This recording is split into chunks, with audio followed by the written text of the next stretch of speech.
الحمد لله وحده، والصلاة والسلام على من لا نبي بعده، وعلى آله وأصحابه أجمعين. أما بعد، فأعوذ بالله من الشيطان الرجيم.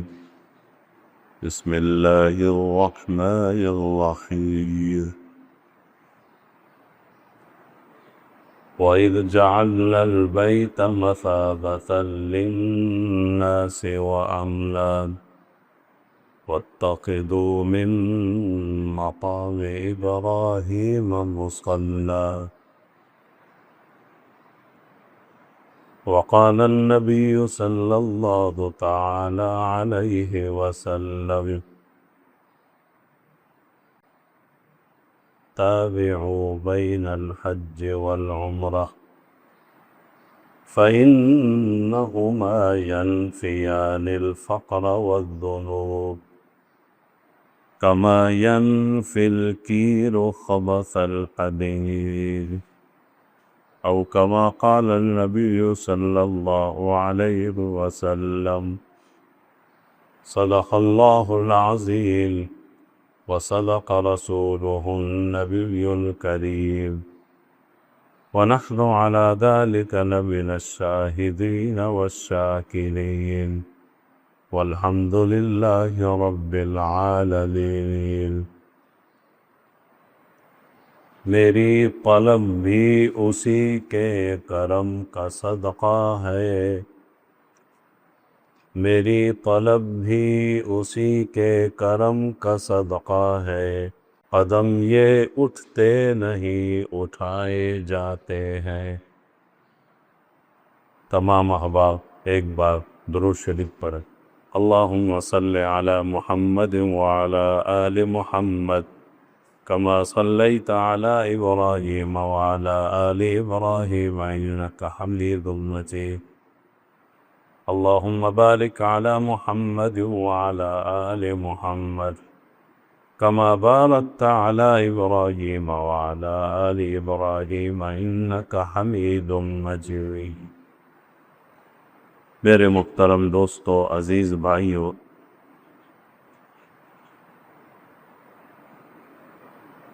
آج کل حجاج کرام کے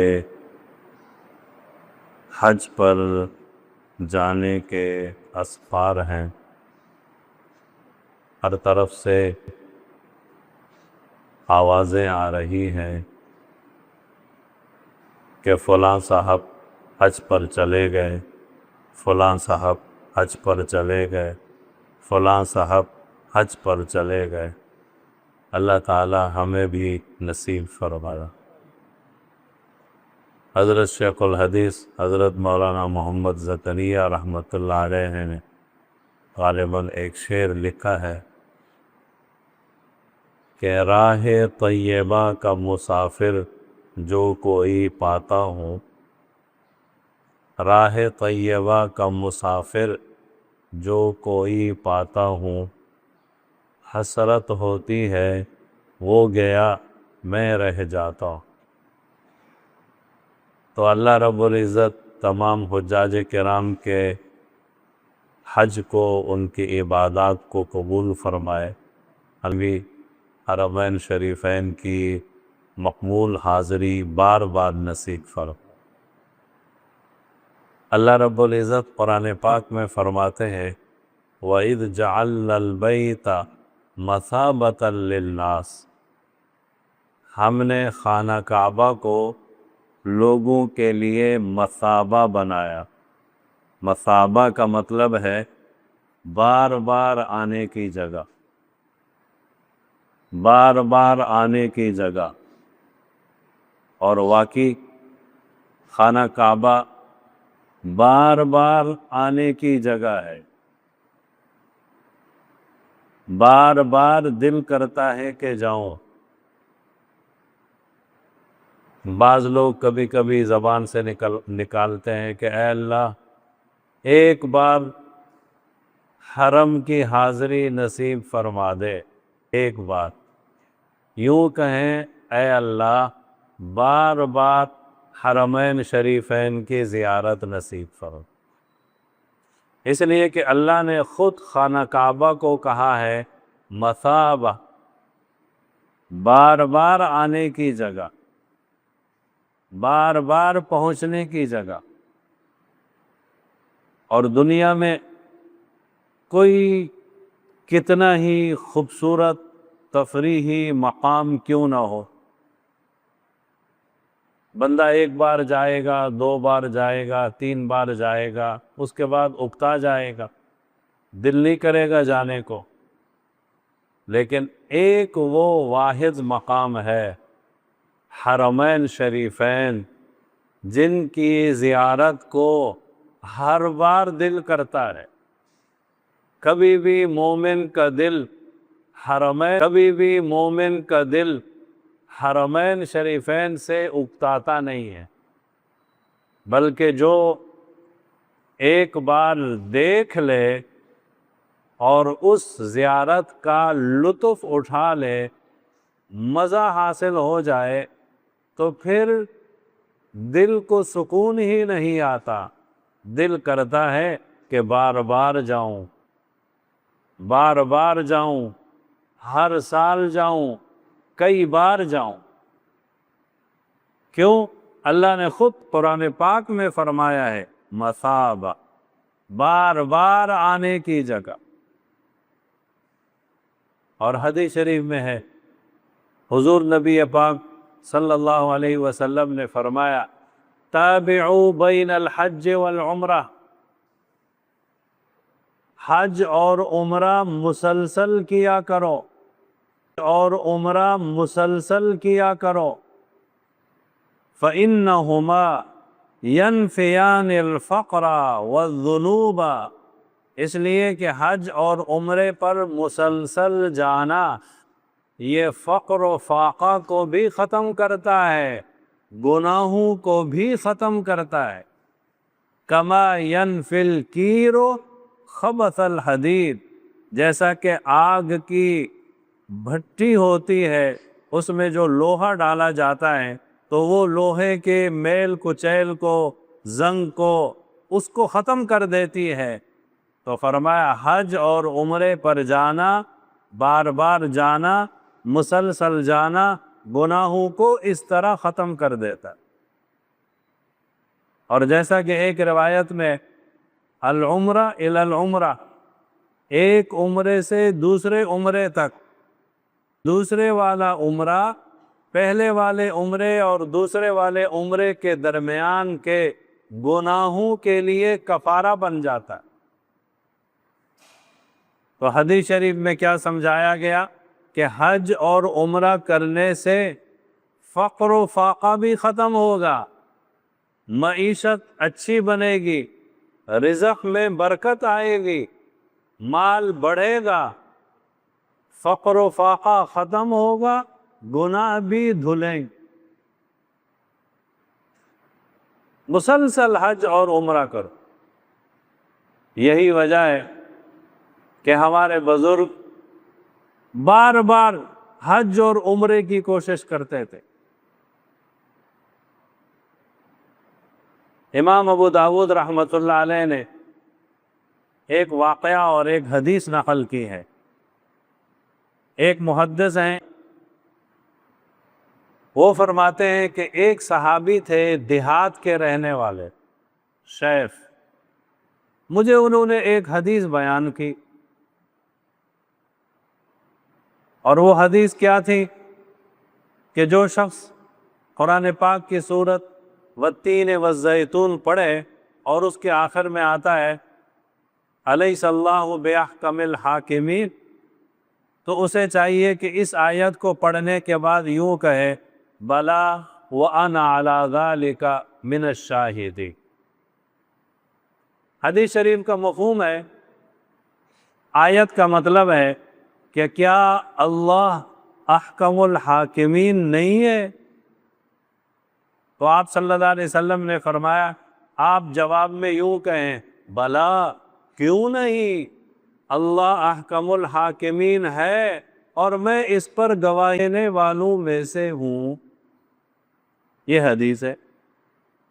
حضرت اسماعیل بن امیہ محدث رحمۃ اللہ علیہ وہ فرماتے ہیں کہ اس دیہاتی صحابی شیخ نے یہ حدیث سنائی، میں نے سن لی، حدیث میں کچھ اور الفاظ بھی ہیں، پھر میں نے دوبارہ اس دیہاتی شیخ سے، صحابی سے پوچھا، اور اس نیت سے پوچھا کہ شاید کہیں صحابی سے حدیث بیان کرنے میں کوئی کمی بیشی نہ ہو گئی ہو، تو میں نے کہا دوبارہ تحقیق کر لوں تاکہ بات پکی ہو جائے، قوی ہو جائے۔ تو وہ دیہاتی صحابی بھی میری اس خیال کو اور میری اس سوچ کو سمجھ گئے، تو کہنے لگے کہ میرے بیٹے، میرے بھتیجے حافظہ کمزور ہو گیا ہے اور میں حدیث صحیح بیان نہیں کر پا رہا ہوں۔ ایسی بات نہیں ہے، میں نے 60 حج کیے ہیں، حجج تو 60 حجہ، میں نے 60 حج کیے ہیں، ہر حج میں کس اونٹ پر گیا ہوں میں اس کو بھی پہچان سکتا ہوں۔ ہر حج کے سفر میں میرا اونٹ، میری سواری کون سی تھی، مجھے یہ بھی ذہن میں ہے، مجھے یاد ہے۔ تو آپ کیسے سوچ رہے ہو کہ شاید میرا حافظہ کمزور ہو گیا اور میں کوئی حدیث صحیح بیان نہیں کر رہا ہوں؟ اب دیکھیں، وہ صحابی کہتے ہیں کہ میں نے 60 حج کیے ہیں۔ حضرت امام اعظم امام ابو حنیفہ رحمۃ اللہ علیہ کے فضائل اور مناقب میں لکھا ہے کہ انہوں نے 55 مرتبہ حج کیا۔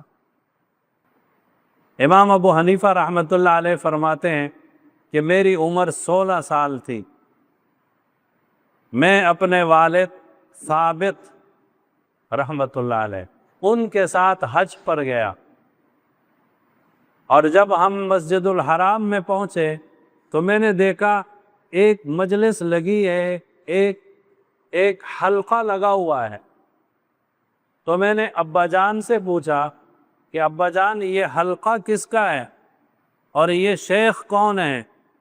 تو میرے ابا نے بتایا کہ یہ شیخ حدیث بیان کر رہے ہیں اور یہ صحابی رسول صلی اللہ علیہ وسلم ہے، اور ان کا نام ہے عبداللہ بن حارث یا حرس رضی اللہ عنہ۔ حضرت امام اعظم امام ابو حنیفہ رحمۃ اللہ علیہ فرماتے ہیں کہ میں راستہ بناتے ہوئے اس صحابی حضرت عبداللہ ابن حارث رضی اللہ عنہ کے قریب گیا، وہ حدیث بیان کر رہے تھے، میں نے وہ حدیث سنی۔ حدیث یہ تھی، من تفقہ فی دین اللہ کفاہ اللہ ہمہ ورزقہ من حیث لا یحتسب۔ جس نے دین میں علم حاصل کرنے میں، فقہ حاصل کرنے میں اپنے آپ کو لگایا، جس نے دین کی فقہ اور دین کا علم حاصل کیا، اللہ اس کے غموں کو بھی ختم کر دیں گے اور اللہ اس کو غیب کے خزانوں سے رزق عطا فرمائے۔ حضرت امام اعظم امام ابو حنیفہ رحمۃ اللہ علیہ نے اپنے پہلے حج میں جب ان کی عمر 16 سال تھی، مسجد الحرام میں اس صحابی سے یہ حدیث سنی۔ تو امام اعظم امام ابو حنیفہ رحمۃ اللہ علیہ صحابی کی زیارت کرنے والے ہیں تو تابعی ہوئے۔ یہ امام ابو حنیفہ رحمۃ اللہ علیہ کا پہلا حج تھا۔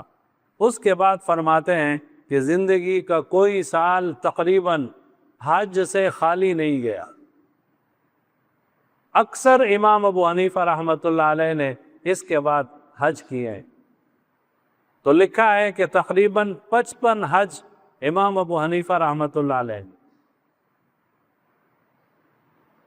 میں نے ایک جگہ پر واقعہ سنا کہ ایک بزرگ تھے، انہوں نے حج کیے، 80 حج کیے، 80۔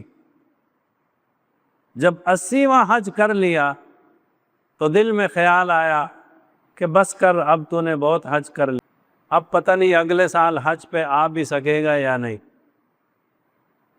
اب طبیعت بھی کمزور ہو رہی ہے، جسم بھی کمزور ہو رہا ہے، پتہ نہیں حج کر سکے گا یا نہیں، بس بہت ہو گیا، اب اگلے سال حج پہ نہیں آؤں گا یا نہیں آ سکوں گا۔ تو وہ بزرگ فرماتے ہیں جنہوں نے 80 حج کر لیے، کہتے ہیں کہ میں رات کو سویا، مجھے غنودگی آئی، تو کوئی کہنے والا مجھے کہہ رہا تھا میرا نام لے کر کہ اے بزرگ، آپ یہ سمجھ رہے ہو کہ یہاں ہر کوئی اپنی مرضی سے حج کرنے آتا ہے؟ یہاں اپنی مرضی سے کوئی حج کرنے نہیں آتا، یہاں وہ آتا ہے جس کو اللہ بلاتے ہیں، یہاں وہ آتا ہے جس کا انتخاب اللہ فرماتے ہیں۔ اس لیے یہ کبھی بھی مت سوچنا اور مت کہ میں آج کے بعد حج پر نہیں آؤں گا، اللہ نے آپ کو بلانا ہوا تو آپ آئیں گے۔ 80 حج ہو گئے، 80۔ اور میں نے پہلے بھی ایک مرتبہ ایک واقعہ سنایا تھا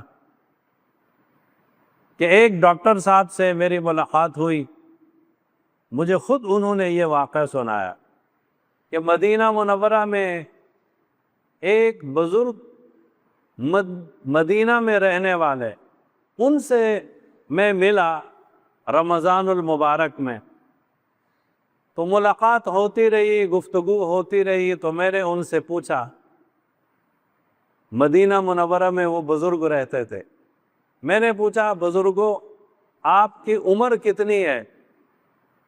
تو اس بزرگ نے بتایا میری عمر ہے 82 سال۔ 82 سال۔ تو پھر میں نے ایک سوال ان سے، تو وہ بزرگ کہنے لگے میں نے 83 حج کیے۔ اب میں نے حیران ہو کر انگلی دانتوں میں پکڑی، تو وہ عرب شیخ مجھ سے پوچھنے لگے ایس متحیر، حیران کیوں ہو رہے ہو؟ میں نے کہا حیران تو ہو رہا ہوں، آپ نے کہا ہے کہ میری عمر 82 سال ہے اور آپ کہتے ہیں کہ حج میں نے 83 کی ہے۔ تو وہ بزرگ شیخ کہنے لگے کہ میں ماں کے پیٹ میں تھا، اس وقت بھی میری ماں نے حج کیا تھا، تو ایک حج وہ ہو گیا۔ اس کے بعد جب سے میں پیدا ہوا ہوں، بچپن میں تھا تو میرے ماں باپ مجھے حج پر لے جاتے تھے، اور الحمدللہ زندگی کے کسی سال میں بھی حج کا ناغہ نہیں ہوا۔ یہ ان حضرات کے آگے یہ سب احادیث تھیں کہ تابع حج اور عمرہ مسلسل کرو، یہ فقر و فاقہ کو بھی ختم کرے گا، گناہوں کو بھی دھوئے گا۔ حضرت قاضی عیاض رحمۃ اللہ علیہ نے لکھا ہے کہ ایک بزرگ تھے سعدون خولانی رحمۃ اللہ علیہ، تو ان کے پاس کسی نے آ کر ایک واقعہ بیان کیا کہ ہمارے ایک قبیلے اور ہمارے علاقے میں ایک مظلوم شخص کو لوگوں نے مارا اور پھر اس کو آگ میں ڈالا، لیکن اتفاق یہ ہے کہ آگ نے ان کے جسم پر کوئی اثر نہیں کیا، آگ نے ان کے جسم کو نہیں جلایا۔ آگ میں کوئی چیز پڑی رہے تو کالی سیاہ ہو جاتی ہے، لیکن اس بزرگ کا جسم آگ میں پڑا رہا، وہ اسی طرح گورا چٹا ان کا جسم جس طرح پہلے تھا، آگ نے اس بزرگ کا جسم آگ میں پڑا رہا، وہ اسی طرح گورا چٹا ان کا جسم جس طرح پہلے تھا، آگ نے نہ ان کے جسم کو جلایا نہ ان کی رنگت میں کوئی تغیر آیا، اسی طرح گورے چٹے رنگ والے۔ تو حضرت سعدون خولانی رحمۃ اللہ علیہ نے فرمایا کہ تحقیق کرو، مجھے لگتا ہے کہ اس بزرگ نے 3 حج کیے ہوں گے، اس لیے کہ میں نے سنا ہے، روایات میں ہے کہ جو ایک حج کرتا ہے اس نے اپنا فرض ادا کیا، جو دوسرا حج کرتا ہے اس نے اللہ کے دربار میں قرض پیش کیا، اور جو تیسرا حج کرتا ہے تو اس کی برکت سے اللہ اس کے جسم اور جسم پر اگنے والے بالوں پر جہنم کی آگ کو حرام کر دیتا۔ جب تحقیق کی گئی تو پتہ چلا کہ واقعی اس بزرگ، اس لیے دنیا کی آگ نے بھی اس پر کوئی اثر نہیں کیا، اور انشاءاللہ جہنم کی آگ سے بھی اللہ اس کو محفوظ رکھے۔ تابعوا بین الحج والعمرہ، خانہ کعبہ جگہ ہی ایسی ہے جہاں دل کرتا ہے کہ جاؤں، بار بار جاؤں، کئی بار جاؤں۔ اور ایک حدیث میں ہے، ابن حبان رحمۃ اللہ علیہ نے یہ حدیث نقل کی ہے، رسول اللہ صلی اللہ علیہ وسلم نے فرمایا، اللہ رب العزت فرماتے ہیں، یہ حدیث قدسی ہے، کہ میں نے اپنے بندوں میں سے جس بندے کو صحیح جسم دیا، یعنی وہ تندرست ہے، اور پھر اس کی معیشت یعنی اس کے پاس مال استطاعت بھی ہے، اور اس پر 5 سال گزر جائیں وہ میری طرف نہ آئے، یعنی حرمین کی زیارت، خانہ کعبہ میں حج عمرے کے، تو حدیث شریف میں ہے لَمَحْرُومٌ، وہ شخص محروم ہے، محروم، نیکی سے محروم ہے، خیر سے محروم ہے، بھلائی سے محروم ہے، اللہ کے قرب سے محروم ہے۔ تو جس کو اللہ رب العزت نے استطاعت دی ہو، 5 سال گزر جائیں وہ حج عمرے کے لیے نہ جائے تو محروم۔ لوگ یہ سمجھتے ہیں کہ بس میں نے حج کر لیا، میں نے عمرہ کر لیا، بس کافی ہو گیا، نہیں، بیت اللہ کو اللہ نے بنایا ہے بار بار آنے کی جگہ۔ رسول اللہ صلی اللہ علیہ وسلم نے بھی ترغیب دی ہے، تابعوا بین الحج والعمرہ، مسلسل کرو۔ اس لیے اپنی ضروریات زندگی سے اگر کسی کے پاس رقم زائد ہے تو وہ ضرور ایک بار نہیں کئی بار بارت کے لیے جائے، لیکن یہ بھی نہیں ہے کہ بچوں کے لیے کھانے پینے کو کچھ نہیں ہے اور حضرت حج عمرے پر جا رہا ہے، بچوں کی شادیاں کرنی ہیں، بچوں کے لیے گھر مکان بنانا ہے اور یہ حج عمرے پر جا رہا ہے، نہیں، ضروریات زندگی سے زائد اللہ نے استطاعت دی ہو تو ضرور حج پر جائے۔ ضروریات سے زیادہ اللہ نے دی ہو۔ بعض مرتبہ لوگ اعتراض کرتے ہیں اور باتیں کرتے ہیں کہ جی یہ حج عمرے پہ بار بار جانے سے بہتر ہے غریبوں کو پیسہ دیں، مسکینوں کو پیسہ دیں، فقیروں کو پیسہ دیں، لیکن ان لوگوں کو غریبوں، فقیروں، مسکینوں کی مدد کے لیے صرف یہ نیکیاں یاد آتی ہیں، یہ یاد نہیں آتا ہے کہ بھئی 5 لاکھ والا موبائل ہے تو اس کو چاہیے کہ 50,000 والا موبائل رکھے، باقی پیسے غریبوں میں دے۔ ایسا کوئی نہیں کہے۔ فلاں شخص کے بعد 2-4 کروڑ والی گاڑی ہے، اس کو چاہیے 30-40 والی گاڑی رکھے، باقی پیسے جو ہے نا وہ غریبوں فقیروں کو دے۔ فلاں کے پاس 3-4 بلڈنگیں ہیں، اس کو چاہیے 1-2 بلڈنگیں اپنے لیے رکھے، باقی پیسے غریبوں پر تقسیم کرے۔ ادھر کوئی نہیں کہے گا۔ اگر کوئی بیچارہ اچھی قربانی کر رہا ہے، اگر کوئی بیچارہ حج عمرے پر جا رہا ہے تو اس پر سارے لوگ بولنے شروع ہو جائیں گے کہ جی اس کو چاہیے حج عمرے پر زیادہ نہ جائے، مہنگا جانور قربانی میں نہ کرے، غریبوں مسکینوں کی مدد کرے، یہاں سب کچھ یاد آ جاتا۔ تو میرے عزیزو، حج تو فرض ہے، اللہ رب العزت نے جس کو استطاعت دی ہے حج کرے، اور پچھلے جمعے پر اسی پر بھی حج کرنا فرض ہے۔ اگر کوئی استطاعت کے باوجود حج پر نہیں جائے گا اس پر وعیدات کتنی ہیں۔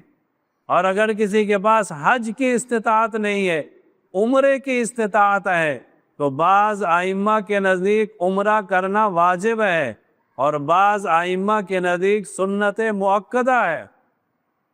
تو اللہ نے استطاعت دی ہے تو حج پر جائیں، عمرے کی استطاعت ہے تو عمرے پر جائیں، بار بار جائیں، کئی بار جائیں۔ اللہ رب العزت مجھے، آپ کو اور پوری امت مسلمہ کو، ہم سب کو بار بار حرمین شریفین کی مقبول حاضری، ذوق اور شوق والی حاضری، ریا والی نہیں، ریاکاری والی نہیں، ذوق شوق والی، اخلاص والی حاضری اللہ ہم سب کو نصیب فرمائے، آمین ثم آمین۔ وآخر دعوانا ان الحمد للہ رب العالمین۔